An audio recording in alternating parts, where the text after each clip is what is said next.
याली मदद।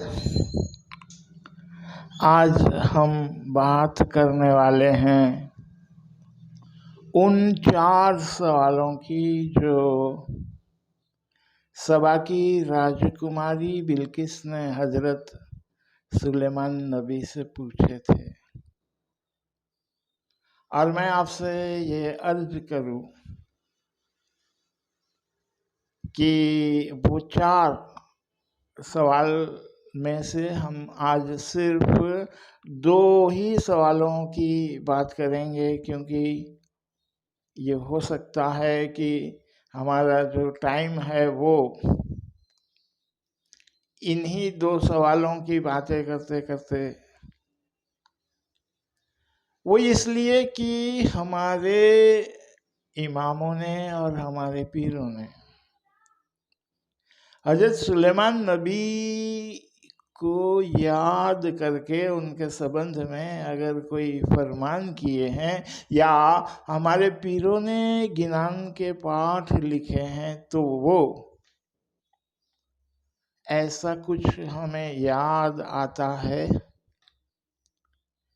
क्योंकि मौला ने जो हजरत सुलेमान नबी को याद करके फरमान मुबारक जो फरमाया है बड़ा कीमती है और बहुत कुछ है उसके अंदर से हमें पाने के लिए। गतिमान शाह सुल्तान मोहम्मद शाह सल्लल्लाहु अलैहि ने हजरत सुलेमान नबी को याद करते हुए ये फरमाया कि हमारा जो दीन है वो सुलेमान नबी की अंगूठी के जैसा है।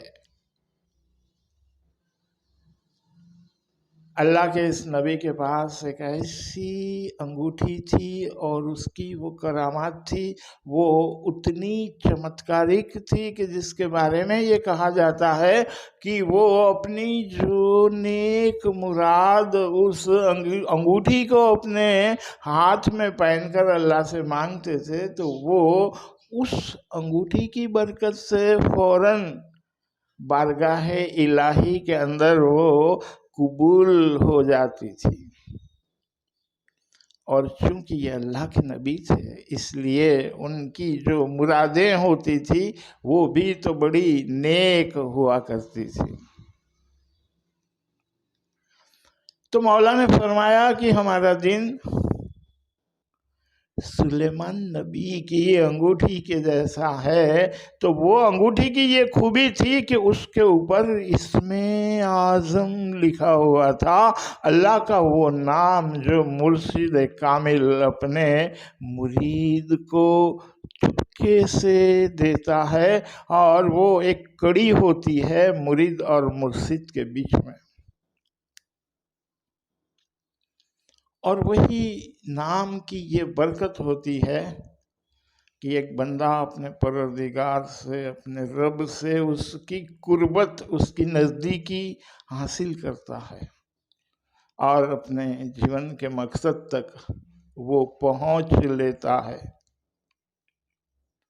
हजरत सुलेमान नबी के पास में 2 चीज़ें ऐसी थी कि एक तो ये अंगूठी और फिर दूसरा उनके पास एक ऐसा तख्त था जिसके ऊपर आप बैठते थे और वो आसमानों की ऊंचाइयों पर उड़ान भरता था, यानी वो आकाश की सैर किया करते थे उस तख्त को लेकर। पीरों ने हमारे हजरत सुलेमान नबी को याद किया और उनके बारे में गिनान में ये पाठ लिखा। फरमाया, सुलेमान प्रीत सुधी मानी। हम कहते हैं ना, सच्चा और सुधा है। ये सच्चा भी है, सुधा भी है। सच्चे के माने सच्चा, सुधा के माने पवित्र, शुद्ध। सुलेमान प्रीत सुधी मानी, एक ऐसा प्रेम सुलेमान नबी के अंतर में था जो बड़ा ही पाक और पवित्र था। आपस मनमाहे राखी छानी, दूसरी लाइन में फिर फरमाते हैं कि उस प्रेम को उन्होंने अपने दिल के अंदर बड़ा ही छिपा कर रखा था। सुलेमान प्रीत सुधी मानी, आपस मनमाहे राखी छानी। हर नबी अपने किसी खास वजह से, अपने किसी खास गुण की वजह से उसकी पहचान होती है।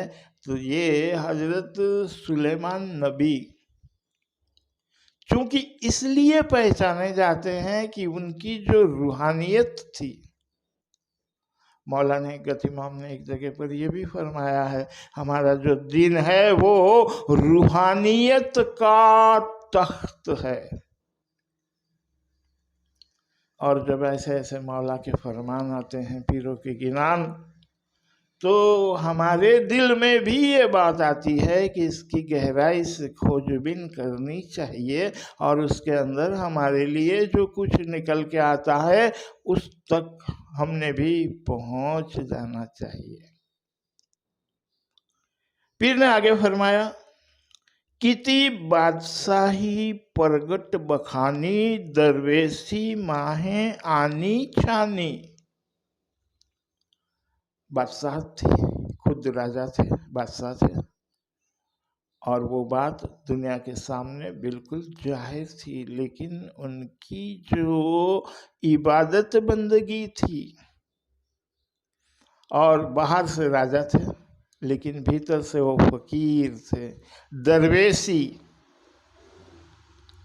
किती बादशाही परगट बखानी, वो जाहिर थे, वो बातें, वो बादशाह वाली बातें दुनिया जानती थी, लेकिन अपनी जो इबादत बंदगी है वो उन्होंने अपने दिल के अंदर छिपा कर रखी थी। फिर आगे फरमाते हैं, जव की रोटी जो कीना खाना। जव की रोटी खाते थे, भोग विलास में जिंदगी नहीं थी, बड़ी फकीराना, बड़ी ही सादगी और बड़ा ही कम खाते थे, सादा खाना खाते थे, जौ की रोटी खाते थे। जौ की रोटी जो किना खाना, तो जा मिलिया सुरीजन टाणा। और इसलिए खुदा की, अल्लाह की उनको कुर्बत हासिल थी और अपने अपने जीते जी, क्योंकि उनका खाना पीना और उनकी रहन सहन, चूँकि बाहर से तो वो एक राजा थे लेकिन अंदर से पीर ने फरमाया कि वो बड़े ही संयमी थे और फकीर की जिंदगी जीते थे, हालांकि वो एक बादशाह थे। सवाल ये है कि उन्होंने जब सबा की राजकुमारी बिल्किस से अपने शादी की बात कही, तो क्योंकि इनके पास में एक पक्षी भी था और सुलेमान नबी की रूहानियत का जहाँ तक सवाल है, चरिंदे परिंदे कीड़ी मकोड़े ये सब की भाषा भी ये जानते थे और उनके ऊपर भी अल्लाह ने उनको बादशाहत देकर नवाजा था। इनके पास एक पंछी था, हुदहुद। ये सिर्फ आकाशों में उड़ाने भरता है। फरीदुद्दीन अत्तार की जो बर्ड कॉन्फ्रेंस नाम की उन्होंने जो स्टोरी लिखी है, उसके अंदर का जो प्रमुख अगुवाई करने वाला जो पक्षी है वो भी हुदहुद है और उनके बारे में ज़्यादा नॉलेज, उनको हुमा के नाम से जाना जाता है। ये आसमानों की उड़ान भरता है। तो उनके पंछी ने ये खबर दी थी हजरत सुलेमान नबी को सबा की राजकुमारी बिल्किस के बारे में, और जब उनको हुदहुद के माध्यम से अपना पत्र हजरत सुलेमान नबी जब भेजते हैं तो ये सभा की राजकुमारी उसी पत्र को लेकर अपने दरबार में जाती है और अपने दरबारियों से, अपने प्रधान से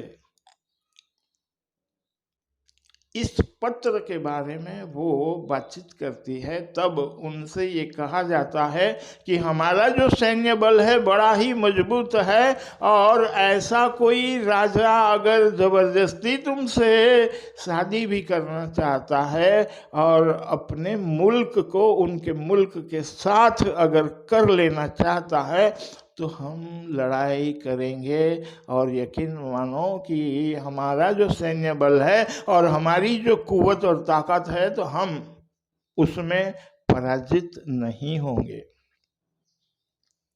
लेकिन तब जाकर ये बिल्किस ने, ये राजकुमारी ने अपने प्रधान से और अपने दरबारियों से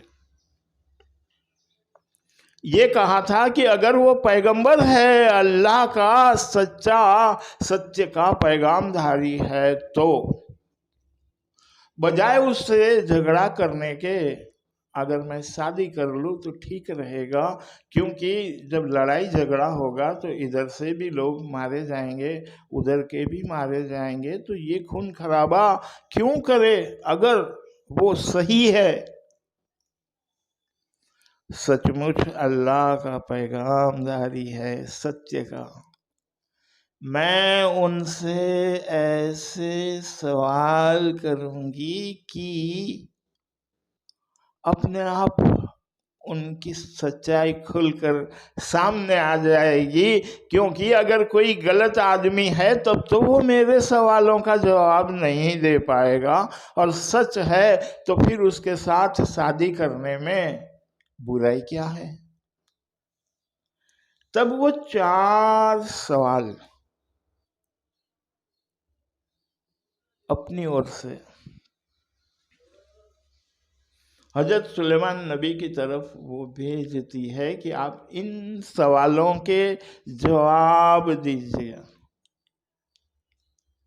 और इसके जवाब आपके अगर सही है तब फिर आपके बारे में कुछ और आगे सोचा जाएगा। सबसे पहला जो सवाल था वो ये कि वो एक ऐसा मोती हजरत सुलेमान नबी की ओर भेजती है कि जिसमें छेद नहीं है। तो वो कहती है कि इसमें, इस मोती में आप छेद गिरा दो, लेकिन वो किसी औजार से नहीं, किसी हथियार से नहीं, और बिना हथियार के उसे छुए ही उसमें छेद हो जाना चाहिए। हालांकि मुश्किल सवाल है, इसका जवाब कौन देगा? इसका जवाब किसे मालूम होगा? वो वही देगा जिसने अल्लाह की इबादत की, जिसने अल्लाह की बंदगी की, जिसने अपने अंतर को शुद्ध कर दिया, जिसे इबादत के रास्ते मालूम है। और फिर दूसरा सवाल ये था कि एक खाली बोतल पानी की हजरत सुलेमान नबी की तरफ ये सबा की राजकुमारी भेजती है कि इस बोतल को उस पानी से भर दो जो न जमीन से निकला हो न आसमान से बरसा हो। ये 2 कठिन सवाल जब आते हैं हजरत सुलेमान नबी के पास, और वो जो मोती है उसको अपने हाथ में लेकर वो ये देखते हैं कि इसमें, इस मोती में किसी हथियार की बिना सहाय लिए छेद करना है तो कैसे किया जाए। हमारे पीरों ने गिलान का एक पाठ लिखा है, क्योंकि मौला का ये फरमान है कि जब तुम जमात खाने आते हो, जब तुम धर्मशाला पर आते हो, तो तुम्हारे पास हीरे और मोतियों के खजाने लुटाए जाते हैं। ये बात अलग है कि हम अपनी बंदगी की जगह पर, अपनी धर्मशाला पर जाकर क्या लेकर आते हैं। अगर वहाँ से हीरे मोती के खजाने लेकर आते हैं अपने साथ, हम सचमुच बड़े ही किस्मत वाले हैं। लेकिन अगर ऐसा नहीं होता है तो आज की इस बात को लेकर, उन हीरे मोती के खजाने को लेकर थोड़ा सोच विचार जरूर करना, क्योंकि ये जो मोती की बात है वो समझ में आए इसलिए हम पहले एक हीरे की बात करते हैं जो संत कबीरदास जी ने अपने पद में लिखा उन्होंने, हीरो पायो परखी के। हीरे की बात करते हैं। हीरो पायो परखी के, घन में दियो आन। बड़ा हीरा देख परख के लाए और फिर उसको घन के नीचे रख दिया। हीरो पायो परखी के, घन में दियो आन। फिर उसकी परीक्षा ली गई उस हीरे की। चोट सही पण फुटियो नहीं, तब पाई पहचान। उस हीरे के ऊपर घन के घा मारे गए और ऐसा करने के बाद भी जब वो हीरा फूटा नहीं, तब मान लिया गया कि ये सच्चा हीरा है। हमारे पास दो चीजें होती है, एक दिमाग होता है और एक हमारा दिल होता है। दिमाग जब सच्चाई के रास्ते पर चले और उनके ऊपर कई प्रकार की पीड़ाएं, तकलीफें और संघर्ष के जब जब मौके आए और वो अपने अंदर का सत अगर नहीं छोड़ता, तब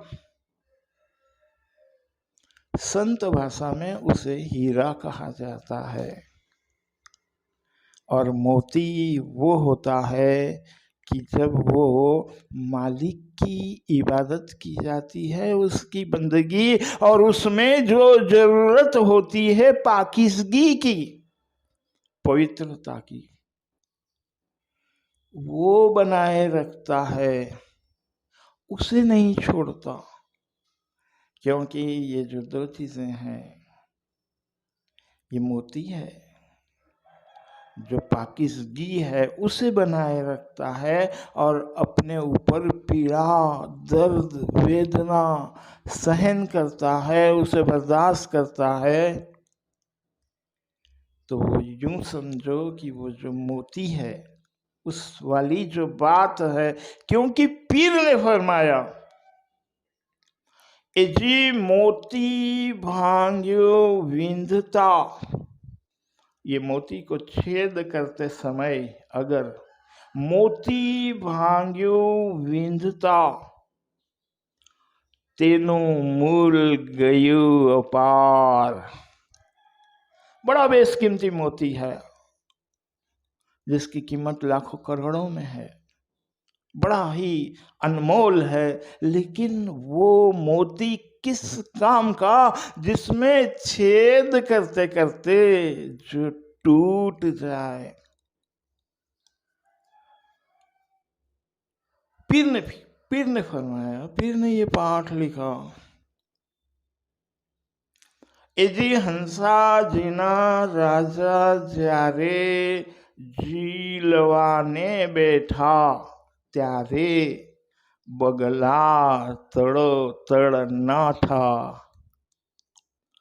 ये जो दीन धर्म की बातें होती है उसमें एक दीनदार हर बात में हर मौके पर खड़ा रहता है, लेकिन बात जब आती है सत्य की और पवित्रता की तो वो उस मामले में उस बात पर, क्योंकि सत्य और पवित्रता का अगर कोई पालन करे तो उसके अंदर का जो मैं होता है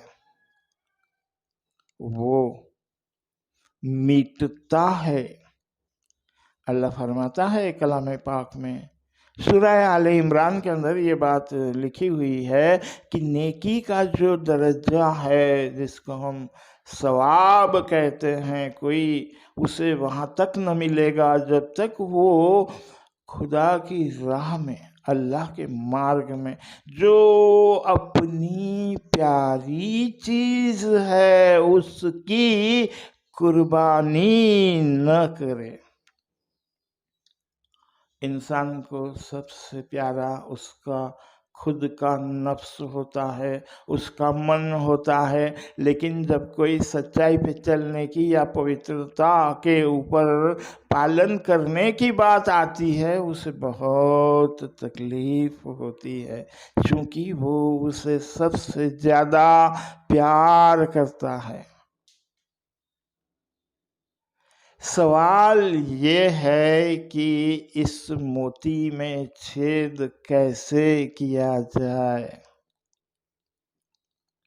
बात ये हुई कि लैला से जो मोहब्बत करता था वो मजनू की एक छोटी सी बात करूं और फिर हम इस बात में और आगे बढ़े। लैला एक महल के अंदर रहती थी, मजनू से मिली थी, कहीं देखा था, दोनों ने एक दूसरे की तरफ प्यार हो गया था, हो सकता है शायद कुछ बातें हुई हो, लेकिन फिर लैला के बाप ने या उसके भाई ने उसे महल से बाहर निकलने की इजाज़त न दी तो वो महल में ही रह गई। मजनू उसके दीदार के लिए बड़ा ही तरसते रहा, तड़पते रहा, और फिर आखिरी में एक दिन हुआ ये कि जो सामने लैला का महल था उससे थोड़ी दूर उसने एक तंबू बना लिया और उस तंबू के अंदर वो रहने लगा। वो जरूखे के अंदर, महल के जरूखे में जब लैला आती थी, हम क्या कहें उसे, बालकनी, वो जब आती थी तो इधर से मजनू उसे देख लेता था, थोड़ा सुकून मिल जाता था। जैसे बोलते हैं कि डूबते को तिनके का सहारा होता है, थोड़ी सी बारीक सी हल्की सी झलक मिल जाती थी, पूरा चेहरा ढंग से नहीं दिख पड़ता था, लेकिन वो वहीं डेरा डाल के बैठ गया। और कुछ दिन हो गई तो लैला की एक दासी को ये पता लगा कि ये वही मजनू साहब है जो उसकी मालकिन लैला से प्यार करते हैं।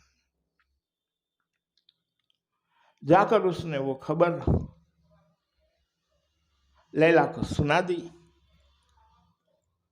अब अगर उसका आशिक उसके घर के सामने, उसके महल के सामने कोई डेरा डालकर बैठा है और भूखे मरता है तो ये तो लैला की बेइज्जती वाली बात होगी। उसने अपनी दासी से कहा कि वो दूध बनाओ, एक बड़ा सा बर्तन, उसमें दूध भरो, लेकिन वो दूध बादाम, केसर, पिस्ता, चारोली, काजू, किशमिश, ये सारे मेवे डालकर और उसके ऊपर केसर डालो। आज जैसे हम कोजागिरी में वो पूर्णिमा की रात में जैसे दूध बनाते हैं खोबरा किस वगैरह डालकर, बस बिल्कुल कुछ ऐसा ही मसाला वसाला डाल के लैला ने दूध बनाया है। और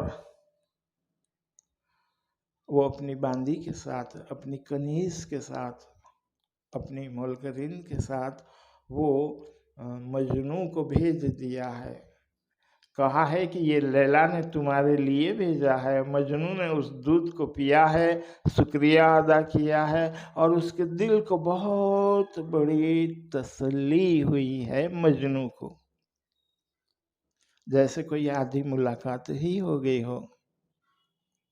उसके बाद फिर कुछ लोग वहां से निकलते थे तो उन्होंने तमाशा देख लिया कि ये मजनू के लिए उस लैला के यहाँ से पूरा दूध का बर्तन आ रहा है और वो दूरी इतनी है कि यहाँ से लैला ठीक से मजनू को न देख सक रही है, न उधर से मजनू लैला को देख सक रहा है। तो हरकत क्या है कि उस तंबू के बाजू में और एक तंबू गाड़ कर बैठा जाए और ये कहा जाए कि मैं मजनू हूं।